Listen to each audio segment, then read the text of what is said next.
हिंदुस्तान कृषि प्रधान देश और आज भी देश की बड़ी आबादी के 35% व्यवसाय कृषि पर आधारित है और ऐसे में भारत सरकार लगातार प्रयास कर रही है कि किसानों की आय में वृद्धि हो, जिससे देश की एक बड़ी आबादी समृद्धिशाली हो सके और देश में विकास में योगदान दे सके। वहीं कुछ बड़े काश्तकार पारंपरिक खेती के साथ साथ व्यवसाय खेती पर लगातार अच्छी आमदनी कर रहे हैं, लेकिन किसानों में एक बड़ा वर्ग है जो कृषि भूमि कम होने के चलते चाह कर भी कृषि से अतिरिक्त आमदनी नहीं अर्जित कर पा रहे हैं। इसी विषय पर प्रकाश डालते हुए जिला कृषि अधिकारी सिद्धार्थनगर चंद्र प्रकाश सिंह ने विस्तृत रूप से बताया कि कैसे पारंपरिक खेती के साथ साथ दो फसलों के बीच में जायद की फसल उगाकर छोटे और मझोले किसान अपनी आमदनी को बढ़ा सकते हैं। सुनिए आप।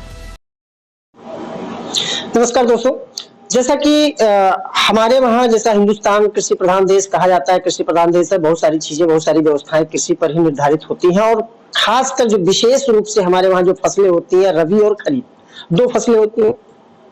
लेकिन इन दोनों फसलों के बीच में कुछ समय ऐसा होता है जब किसान का खेत खाली रहता है जिसका कोई उपयोग, हालांकि कुछ जागरूक किसान हैं जो उस खेतों का उपयोग कर लेते हैं और रबी और खरीफ के अलावा कुछ व्यावसायिक खेती भी बीच में कर लेते हैं।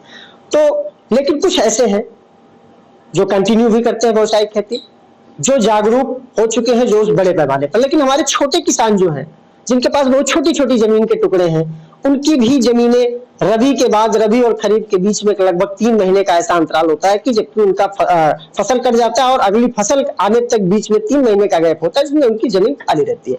तो उसको कैसे उपयोग में ला सकते हैं और अपनी आमदनी को बढ़ा सकते हैं, इस सिलसिले में हम बात करेंगे। और हमारे साथ बात करने के लिए जिला कृषि अधिकारी चंद्र प्रकाश सिंह जी हैं और इनसे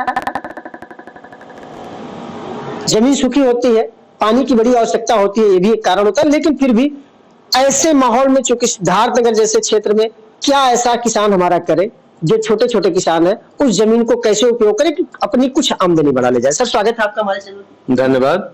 सर, ये जब रबी की फसल कटती है और खरीफ की फसल बुआई यानी रोपाई, इसके बीच में लगभग 3 महीने का अंतराल होता है। 3 महीने तक लगभग 2.5 से 3 महीने वो जमीन किसान की खेत खाली रहता है। उसमें इस सिद्धार्थनगर की भौगोलिक स्थिति के अनुसार, विशेषकर मैं सिद्धार्थनगर की बात कर रहा हूँ, भौगोलिक परिस्थिति के अनुसार जिससे आप वाकिफ हैं, हमारा छोटा किसान जिसके पास बहुत छोटी जमीनें हैं क्या कर सकता है कि कुछ अपनी आमदनी बढ़ा? जी, बहुत अच्छा आपने प्रश्न किया। रबी में जब हमारे किसान भाई गेहूं, चना, मटर या सब्जी की खेती करते हैं, तेल की खेती के लिए लाही बोते हैं, तोरिया बोते हैं, तो जो फसल पहले तो पक कर तैयार हो जाती है फरवरी में या मार्च में, तो खेत खाली रहता है। उनके पास विकल्प होता है कि वो करें क्या। तो मेरा ये सुझाव रहेगा, खेत खाली होने की दशा में जो अल्पकाल में होने वाली फसलें हैं जैसे उड़द, मूंग या सब्जी, वो ग्रीष्मकालीन सब्जी पैदा करें, सिंचाई की जहां सुविधा हो, क्योंकि गर्मी में हर दूसरे या तीसरे दिन पानी की आवश्यकता होती है।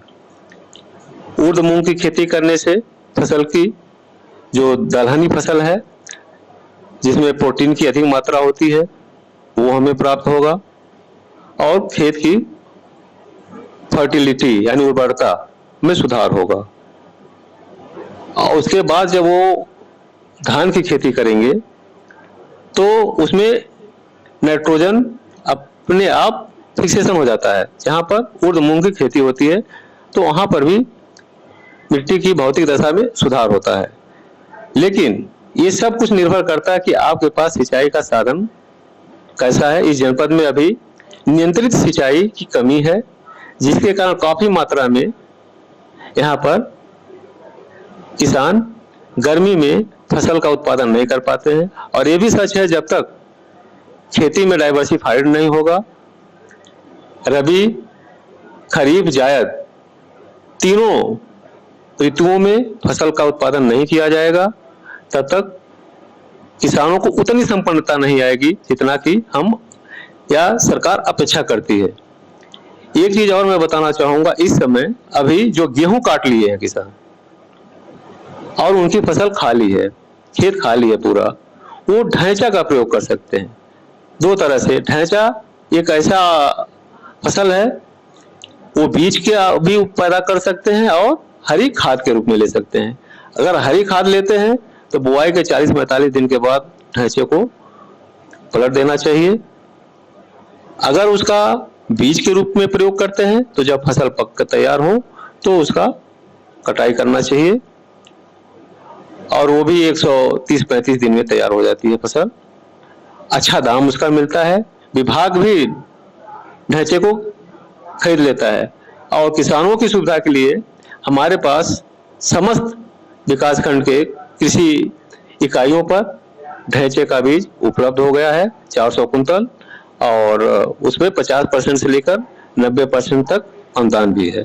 इससे ये होगा कि उनकी जो फसल खेत इस समय खाली है, कोई बिल्कुल अनुपयोगी है, एक उसका उपयोग हो जाएगा, बेहतर उपयोग हो जाएगा, मृदा की उर्वरता क्षमता बढ़ेगी और वो किसान की आमदनी में सहायक होगा। तो ढैंचे के लिए उतने पानी की आवश्यकता शायद नहीं होगी। बिल्कुल नहीं, ढैंचा में सिर्फ एक पानी इस समय वर्तमान में जब वो बुआई करेगा तो नमी चाहिए, उसके बाद प्री मानसून बरसात हो जाती है, तो ढैंचे में एक पानी लगा देंगे, उसमें सहनशीलता होती है वो गर्मी। इस समय एक पानी भर करके उसमें जब नमी मात्रा उचित हो जाए उसकी बुआई कर दे, एक इससे वो ढैंचा की खेती कर सकते हैं। तो ढैंचे की खेती अगर सपोज दर्शक आपने ढैंचे की बात करी, तो ढैंचा की खेती अगर 135-130 दिन लगता तो क्या उसके बाद खरीफ की फसल की रोपाई उसमें करी जा सकती? बिल्कुल बिल्कुल, बहुत अच्छे तरीके से खरीफ की फसल का उसमें उत्पादन लिया जा सकता है। ढैंचा कटने के बाद उसमें आप सब्जी लगा करके भी आप खरीफ की फसल कर सकते हैं। और यह बीज इसका जो हमारे यहाँ का रेट है अभी वो 55 रुपया के लगभग है प्रति केजी, और बीज जब अगर किसान बीज बनाकर बेचते हैं तो भी बीज विकास निगम उसको क्रय कर लेता है अच्छे रेट पर। अन्यथा तो सबसे अच्छा है कि वो उसका हरी खाद में प्रयोग करे। ढैंचे से मृदा की जल धारण क्षमता, पोषक तत्व ग्रहित करने की क्षमता, खरपतवार या रोग से लड़ने की क्षमता, सब कुछ उसमें विकसित हो, उसका पीएच मान सही होता है, तो बहुत ही उपयोगी फसल ढांचा है। मैं किसान भाइयों से यह अनुरोध करूंगा कि इस समय हमारे जो गोदामों पर उपलब्ध बीज है ढैंचे का, उसका भरपूर प्रयोग करें। चलिए, बहुत बहुत धन्यवाद। हम अपने किसान भाइयों को बताना क्या चाहेंगे, जैसा सर ने कहा कि जहां सिंचाई के संसाधन व्यवस्थित हो, जहां उपलब्ध हो, वो तमाम ऐसे अल्पकालिक जो है फसल है जिसको लगा सकते हैं, और खरीफ के बीच में वो फसल उग सकती है जिससे उनका आमदनी बढ़ सकता है, उसका लाभ ले सकते हैं। उसके अलावा ढैंचा, आपने बताया कि ढैंचे की खेती करी जा सकती है जिससे उर्वरा शक्ति बढ़ाई जाती है। अगर उसको आप पूरी फसल बनाते हैं तो विभाग उस बीज को खरीदने को तैयार है, अदरवाइज आप चाहें तो उसको हरी खाद के रूप में उपयोग कर सकते हैं और अपने फसल की उर्वरा शक्ति बढ़ा सकते हैं। तो निश्चित तौर पर सिद्धार्थनगर, खासकर सिद्धार्थनगर जहाँ की भौगोलिक स्थिति के विषय में आपने बताया, आप उससे वाकई में आपने बताया कि यहाँ अगर चाहे किसान तो कोई भी ढैंचा की खेती कर सकता है, उससे लाभ भी ले सकता है और उससे अपनी जमीन की उर्वरा शक्ति भी बढ़ा सकता है। बहुत बहुत